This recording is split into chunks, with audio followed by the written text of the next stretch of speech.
Welcome to IMPS classes. हम लोग पिछले लेक्चर में प्रश्नावली 1.1 को सॉल्व कर रहे थे, तो उसमें हमने 1 से लेकर 3 तक के सभी क्वेश्चन को सॉल्व कराया। आई होप आपको वो सारे क्वेश्चन अच्छे से समझ में आ रहे होंगे। स्टूडेंट्स, आप छोटे छोटे स्टेप्स से आगे बढ़िए, बहुत लंबी छलांग मारने की ज़रूरत नहीं है। आप एक एक चीज़ों को बारीकी से ध्यान से समझते हुए आगे बढ़ेंगे तो आप कभी भी किसी भी पॉइंट में आपको प्रॉब्लम नहीं आएगी और आपको वो इंटरेस्ट भी डेवलप होगा। तो इसलिए जो हम करा रहे हैं और जो आप खुद से कर पा रहे हैं दोनों का, और आप कहीं और भी अगर सोर्सेस आप यूज़ कर रहे हैं तो वो भी आप कर सकते हैं। बेसिकली आपका लक्ष्य होना चाहिए मेरा डेवलपमेंट, मेरा जो मतलब मैथमेटिक्स हम पढ़ रहे हैं तो मैथमेटिक्स हमको अच्छे से आना चाहिए, ये मेरा मोटो है और ये आपका भी मोटो होना चाहिए। तो कहने का मतलब कि आप बिल्कुल निश्चिंत होके अलग अलग सोर्सेस का जहाँ पे आपको लग रहा है, बट मेरा हमेशा से मानना रहता है, हम ये कहते हैं कि आप एक सोर्सेस को रिलाई करिए और अपने ऊपर काम करिए, प्रैक्टिस करिए, बार बार उसको रिवाइज करिए, ये ज़्यादा इम्पोर्टेंट रहेगा। अदरवाइज आप लेक्चर्स देखने के चक्कर में आप बहुत सारा टाइम वेस्ट कर देते हैं। तो आप लेक्चर्स देखिए, लेकिन अगर एक बार समझ में आ गया है, एक बार दो बार रिवाइज कर लीजिए, फिर अपने से प्रैक्टिस करिए। ओके, तो हम फोर्थ क्वेश्चन को सॉल्व करेंगे। तो फोर्थ क्वेश्चन क्या कहता है कि निम्नलिखित समुच्चयों को समुच्चय निर्माण रूप में व्यक्त कीजिए। मैंने आपको बताया था कि समुच्चय को लिखने का दो मेथड होता है, रोस्टर मेथड जिसको सूचीबद्ध तरीका भी बोलते हैं, और दूसरा होता है निर्माण रूप, समुच्चय निर्माण रूप। तो अब हम उसका इस्तेमाल करेंगे और समुच्चय निर्माण रूप में लिखने से पहले हमको क्या जानकारी होना चाहिए कि उस कोई भी जो समुच्चय हो उसकी आपको प्रकृति पता होना चाहिए, उसका नेचर, उसकी गुणधर्म जो सर्वनिष्ठ हो, मतलब सभी में मौजूद हो वो गुण।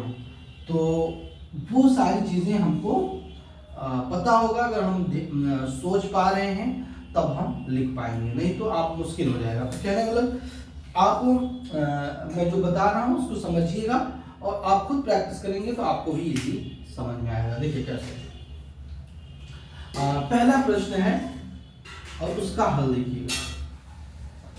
क्वेश्चन उतारेंगे हम। क्वेश्चन है कि ऐसे मान लेंगे, माना ए बराबर क्या दिया गया है, ए बराबर दिया है 3, 6, 9, 12। 3, 6, 9, 12 ये मैंने मान लिया। समुच्चय का नाम नहीं दिया था इसलिए मैंने लिखा माना ए बराबर 3, 6, 9, 12। ठीक है, अब देखो, अब ये इसको हम समुच्चय निर्माण रूप में लिखेंगे। समुच्चय निर्माण रूप, ठीक है, समुच्चय निर्माण रूप। देखिए कैसे, ए बराबर, अच्छा अभी मैं थोड़ा सा इसकी बताता हूँ। जैसे यहाँ 3 है, 6 है, 9 है और 12, इतने ही एलिमेंट, 4 एलिमेंट लिखा है। तो आप देख सकते हैं इसको हम क्या लिख सकते हैं, 3 इंटू 1, यहाँ 3 इंटू 2, ठीक है, इसको क्या लिख सकते हैं 3 इंटू 3 और यहाँ 3 इंटू 4। तो आप देख सकते हैं कि ये 1, 2, 3, 4 मतलब 1, 2, 3, 4 और उसमें एक ही संख्या का गुणा हुआ है 3 का। आप बता सकते हैं 1 से 4 तक क्या है, प्राकृतिक संख्या है जिसमें 3 का गुणा हुआ है। तो आप कैसे लिखेंगे निर्माण रूप में, ऐसे देखिए, a बराबर x लिखिएगा सच that, x such that x बराबर क्या है 3 और गुणते यन, यन मतलब प्राकृतिक संख्या, 3 गुणते यन। फिर यहां लिख देंगे कॉमा और या फिर जहां लिख दीजिए सीधा, जहां, जहां यन कहां से कहां तक है, यन आपका 1 से लेके 4 तक है, यन 1 से लेके 4 तक। इसको हटा देता हूं, 4 तक है, लेकिन इसको लेते हुए है 1 से 4 तक है, बट 1 और 4 को इंक्लूड करते हुए है। तो ये पहला आंसर हो जाएगा आपका। कैसे लिखना है ये, ठीक है। तो ये यन आपका नेचुरल नंबर है, ये लिखने की जरूरत नहीं है, यन नेचुरल नंबर होता है, ये हमने बताया था, ठीक है। अब आता है हमारा सेकेंड हल। सेकेंड हल देखिए क्या है। अगर हमारा समुच्चय है, माना इसको मान लेते हैं, माना b बराबर, ये वाला हम सॉल्व कर रहे हैं दूसरा, b बराबर 2 4 8 16 32, ठीक है। 2 4 8 16 32। अब देखिए 2 4 8 16 32। अब देखिए इसको कैसे लिखेंगे। आप देख सकते हैं कि 2 की पावर 1 लिख सकते हैं, 4 लिखना है तो 2 की पावर 2 लिख दिए, 8 लिखना है तो 2 की पावर 3 लिख दिए, और 16 लिखना है तो 2 की पावर 4 लिख दिए, और 32 लिखना है तो 2 की पावर 5। तो ये देखिए पावर जैसे जैसे आप बढ़ाते जाते हैं वो सारे एलिमेंट्स आपके मिलते जाते हैं। तो आप देखो, तो इसको हम समुच्चय निर्माण रूप में कैसे लिखेंगे।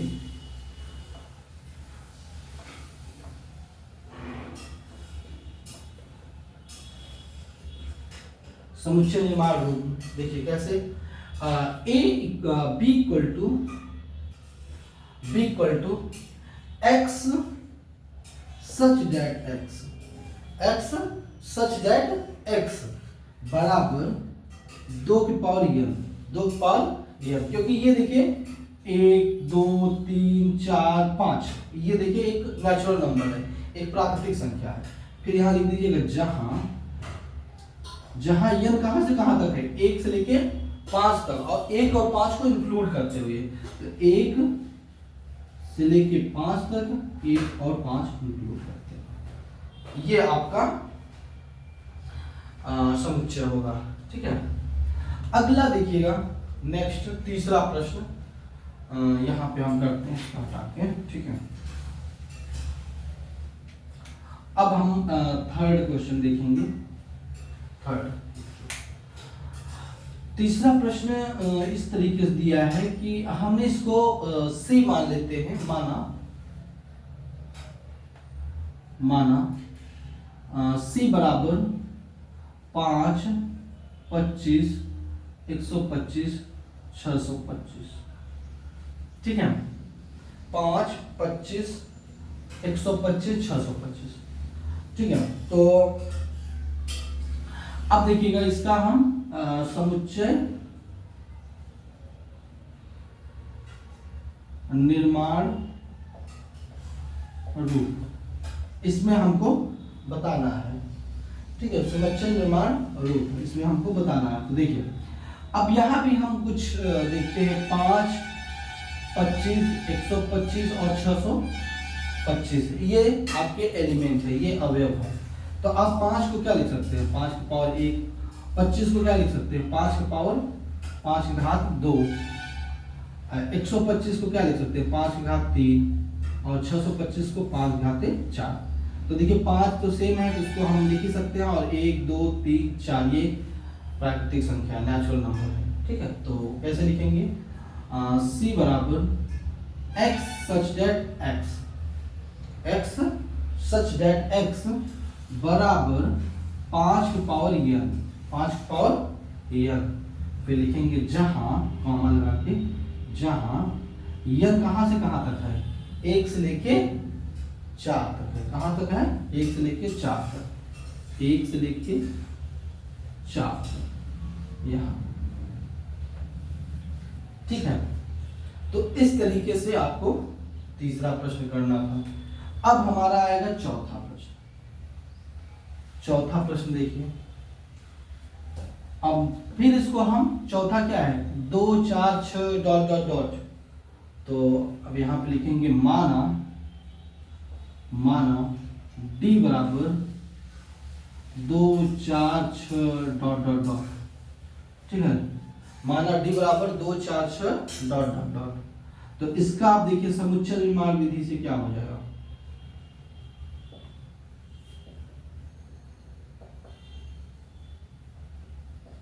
समुच्चय निर्माण रूप से क्या होगा, देखिए ये हो जाएगा कि d बराबर x सच दैट x एक सम संख्या भी है, 2 4 6 8 10 जो 2 से डिवाइड हो जाए, 2 से पूरी तरीके से भाग चला जाए, जिसका शेषफल 0 हो जाए, तो ऐसे संख्याओं को हम सम संख्या भी बोलते हैं। तो आप ये भी लिख सकते हैं x एक सम संख्या है,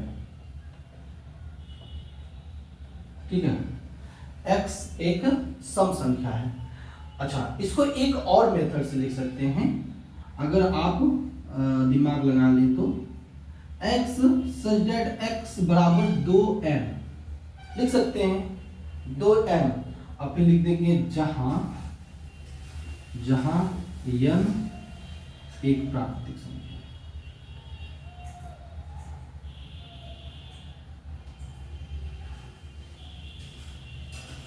ठीक है, तो इस तरीके से भी आप इस आंसर को लिख सकते थे, चौथा को। अब आता है हमारा लास्ट पांचवा प्रश्न। पांचवा प्रश्न देखेंगे कैसे करेंगे। देखिए, पांचवा प्रश्न ये है कि आपको दिया है कि 1 4 9 और फिर लेके आपका है 10 100 तक, ठीक है। तो माना इसको हम ई बराबर मान लेते हैं, ई बराबर माना इक्वल टू क्या है, 1 4 9 डॉट डॉट डॉट 100। अब इसकी अगर आप गुणधर्म देखें तो क्या है, ये 1 का स्क्वायर, फिर 2 का स्क्वायर, 3 का स्क्वायर, 1 का स्क्वायर 1 हो जाएगा, ठीक है, और 2 का स्क्वायर 4 हो जाएगा, 3 का स्क्वायर 9 हो जाएगा, इस तरीके से 10 का स्क्वायर 100 हो जाएगा। तो कहने का मतलब इसको अगर हम लिखें निर्माण रूप से, समुच्चय निर्माण रूप, समुच्चय निर्माण रूप से लिखेंगे तो क्या लिखेंगे, ई बराबर x सच दैट x बराबर n के पावर 2, n की पावर 2, जहां n कहां से कहां तक है, जहां n 1 से लेके 10 तक है, जहां n कहां से लेके है 1 से लेके 10 तक है। इस तरीके से आपको करना था, और आई होप आपको समझ में आ गया होगा। इस आंसर को आप नोट डाउन करेंगे और हम आएंगे नेक्स्ट 5th क्वेश्चन पे। ओके, अब हम लोग क्वेश्चन नंबर 5 सॉल्व करेंगे, ठीक है। क्वेश्चन नंबर 5 कैसे होगा, ये इससे पहले एक क्वेश्चन इसी तरीके से हम लोगों ने सॉल्व भी किया था, जो रोस्टर मेथड से लिखना था। तो यहाँ पे प्रश्न नंबर 5 देखिएगा, निम्नलिखित समुच्चय के सभी अवयवों या सदस्यों को सूचीबद्ध कीजिए। सूचीबद्ध करना मतलब किसको, आपको रोस्टर मेथड से लिखना है। तो देखिए पहले का हल देखिएगा, जैसे कि यहाँ पे दिया गया है कि x सच दैट x एक विषम प्राकृतिक संख्या है। तो विषम प्राकृतिक संख्या लिखना है तो कैसे हो जाएगा, देखो a बराबर, क्वेश्चन दिया है पहले, x एक विषम प्राकृतिक संख्या है, ये आपका प्रश्न है, ठीक है। अब इसको हमको लिखना है, सूचीबद्ध करना है। तो सदस्य अवयवों का सूचीबद्ध,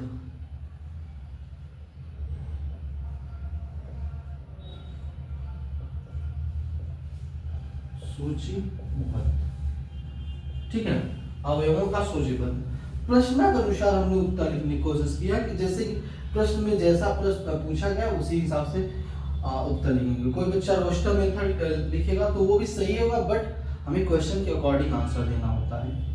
तो ठीक है, तो यहाँ पे a बराबर, अब एक विषम प्राकृतिक संख्या है, तो विषम संख्याएं कहाँ से स्टार्ट होती हैं? विषम संख्याएं आपके 3 से स्टार्ट हो, 1 से स्टार्ट होगा। ओके, 1 3 5 7 ऐसे चलता जाएगा। क्यों? क्योंकि वो संख्याएं जो 2 से विभाजित नहीं होती उसको हम विषम संख्या कहते हैं। तो 1 3 5 1 7 डॉट, ठीक है, तो ये हो गया। अब इसमें दूसरा हल देखिएगा, दूसरे का हल, ये पहले का हल आपको समझ में आ गया होगा, काफी इजी था, विषम संख्याएं आपको लिखनी थी। अच्छा, यहाँ पे देखिएगा क्वेश्चन दिया गया है कि x such that x b बराबर x सच दैट x एक पूर्णांक है, एक पूर्णांक है, और वो कहां से कहां तक है? -1/2, -1/2 से लेके 9/2 तक है, ठीक है, 9/2 तक है। अच्छा ये बताओ, -1/2 को आप क्या लिख सकते हैं?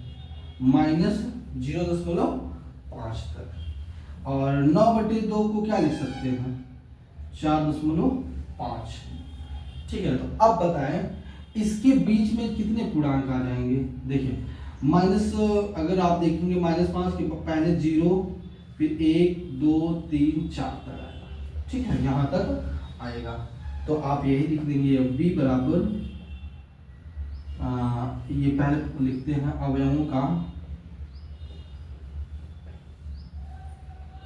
अवयवों का सूचीबद्ध,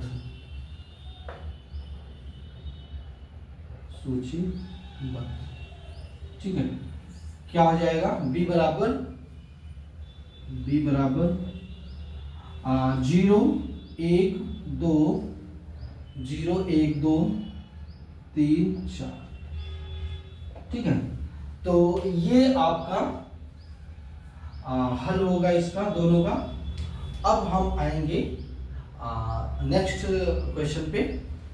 ओके, तो नेक्स्ट क्वेश्चन आप नोट करेंगे हम लोग। अब हम लोग क्वेश्चन नंबर 5 के नेक्स्ट क्वेश्चन को सॉल्व करेंगे। क्वेश्चन नंबर 5 यही कहता है कि निम्नलिखित समुच्चयों के सभी अवयवों या सदस्यों को सूचीबद्ध कीजिए। ये निर्माण विधि से लिखा हुआ है, इसको सूचीबद्ध तरीके या फिर रोस्टर मेथड से लिखना है। अब मैं आंसर लिख रहा हूँ, देखिएगा। हल नंबर तीसरा का क्या होगा? जैसे कि कह रहा है कि सी, क्वेश्चन में नहीं उतारूंगा, आप क्वेश्चन लिखा हुआ है कि सी बराबर x सच दैट x एक पूर्णांक है जहां पे x स्क्वायर 4 से कम होना चाहिए, ठीक है, या फिर बराबर होना चाहिए। तो देखिएगा c इक्वल टू, लिख देता हूँ, अच्छा, माना c equal to x such that x एक पूर्णांक है, एक पूर्णांक है जहां x स्क्वायर लेस देन 4 है। तो आपका कंडीशन क्या है? x स्क्वायर लेस देन 4 है। तो अब पूर्णांक में नेगेटिव भी हो सकता है, पॉजिटिव। तो आपका कहां से स्टार्ट होगा? तो -2 करेंगे, ठीक है, तो ये आ जाएगा आपका इसी के इक्वल -4 होगा। फिर -1 करेंगे तो भी ये सेटिस्फाई करेगा, और 0 करेंगे तो भी करेगा, ठीक है, और 1 करेंगे तो भी करेगा, और 2 करेंगे, ठीक है। आप देख सकते हैं कि ये भी 4 आएगा, ये 1 आएगा जो कि छोटा ही रहेगा, 0 आएगा, 1 आएगा, 4 आएगा, ठीक है। तो आपका ये अगर हम सूचीबद्ध करना चाहें तो c इक्वल टू क्या हो जाएगा? -2 -1 0 1 और 2, ठीक है, इस तरीके से करना है। अब हम चौथा करेंगे, फोर्थ हल। फोर्थ वाला हल क्या है कि ये सिंपल सा है कि d equal to x such that x loyal शब्द का एक अक्षर है। इसको सूचीबद्ध तरीके से लिखना है तो डी बराबर लॉयल में एल ओ ए और वाई। आप इधर उधर भी कर सकते हैं, पहले आप एल भी लिख सकते, वाई भी लिख सकते हैं, फिर ए लिख सकते हैं। तो यही 4 टर्म आएंगे। ठीक है, तो इसको हम बना ही देता हूँ। पहले हम वाई लिख देते हैं और यहाँ ए, कोई प्रॉब्लम नहीं है, आप इसको कहीं भी अरेंज कर सकते हैं। 4th हो गया। अब आएंगे हम लोग 5th पे। देखिएगा 5th, ये 4th, ये फर्स्ट वाला आंसर था और 3rd वाला, और ये 4th हो गया। 5th का हल देखिएगा। ठीक है, 5th का हल। 5th क्या है कि ई बराबर एक्स सच दैट एक्स वर्ष एक ऐसा महीना जिसमें 31 दिन नहीं होते हैं। 31 दिन नहीं होते हैं। तो आपको पता है कौन से होते हैं। ई इक्वल टू, आपको ये वाला मेथड तो पता है कि जनवरी जो इसके ऊपर आएगा, ये अगर हमारे जो नकल्स हैं उसको ऊपर रहेगा तो आपका क्या होगा, वो 31 का होगा, और जो नहीं होगा नीचे होगा वो 31 का नहीं होगा। तो हमें 31 का नहीं, मतलब 31 दिन का नहीं होना चाहिए। तो पहला तो फरवरी हो जाएगा, फिर मार्च अप्रैल, अप्रैल हो जाएगा, अप्रैल जनवरी फरवरी मार्च अप्रैल। मई 31 का होता है, फिर जून 30 का होता है, फिर जुलाई, फिर अगस्त, सितंबर आपका 30 का ही होता है, फिर अगस्त के बाद अक्टूबर, फिर नवंबर, फिर उसके बाद दिसंबर आ जाएगा। ठीक है, ये आ जाएगा आपका। टोटल 5 होने चाहिए। 1 2 3 4 5 6 7। ओह सॉरी, अक्टूबर तो 31 का होगा, दिसंबर भी, ये नहीं होना चाहिए। ओके, अरे मैं 31 का लिख दिया, 31 का नहीं होना चाहिए। तो इक्वल टू फरवरी, इसको थोड़ा सा ठीक करिएगा। फरवरी, मार्च होगा अप्रैल, मई होगा जून, जून नहीं होगा, फिर जुलाई अगस्त होगा, सितंबर नहीं होगा, और फिर अक्टूबर होगा, नवंबर नहीं होगा। एक्चुअली में इसके पहले हमने 31 का लिखना स्टार्ट किया, जो कि नहीं लिखना था। हमको ऐसा महीना लिखना है जिसमें 31 डेज नहीं आते, 31 दिन नहीं आते। अच्छा, ये हो गया। 6 वाला देखिएगा, छठा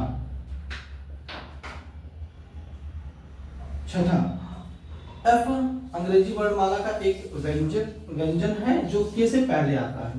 तो देखिए, अगर हम अंग्रेजी वर्णमाला लिखें A B C D E F G H I J K, इसके पहले लिखना है, और याद रखना है उसको व्यंजन लिखना है, ना कि हमें स्वर लिखना है। तो कौन सा हो जाएगा, ए और ई और आई तो हट गया, बाकी जो बचा वही लिखेंगे हम लोग। तो एफ इक्वल टू, एफ बराबर क्या हो जाएगा, B comma C comma D और एफ जी और एच। ठीक है ना, इस तरीके से आपको क्वेश्चन नंबर 5 लिखना था। आप इसको नोट करेंगे और ठीक है, तो हमारा ये आंसर हुआ, इसको आप लोग लिख लेंगे। आई होप समझ में आ रहा होगा। ठीक, ओके। ये प्रश्नावली जो 1.1 था उसका लास्ट क्वेश्चन है, छठा क्वेश्चन। इसके बाद प्रश्नावली खत्म हो जाएगी और आगे के कॉन्सेप्ट को हम लोग सीखेंगे। तो देखिए, इसको काफ़ी इजी है, हम लोग करेंगे। जैसे कि आपको मिलान करना है, रोस्टर मेथड से लिखा हुआ है यहाँ, और यहाँ समुच्चय निर्माण रूप में लिखा हुआ है। तो आपको समझ में आना चाहिए कि हाँ, ये जो है जो रोस्टर मेथड से लिखा हुआ है, इसको हम समुच्चय निर्माण रूप से किस प्रकार लिखेंगे। ठीक है, तो जैसे कि 1 2 3 4 1 2 3 6, तो ये क्या है? तो एक अभाज्य संख्या है, नहीं अभाज्य संख्या 6 नहीं हो सकता। x सजट x संख्या 10 से कम एक विषम संख्या है, नहीं विषम भी नहीं है। x सजट x एक प्राकृतिक संख्या है जो 6 का भाजक है, ये होगा।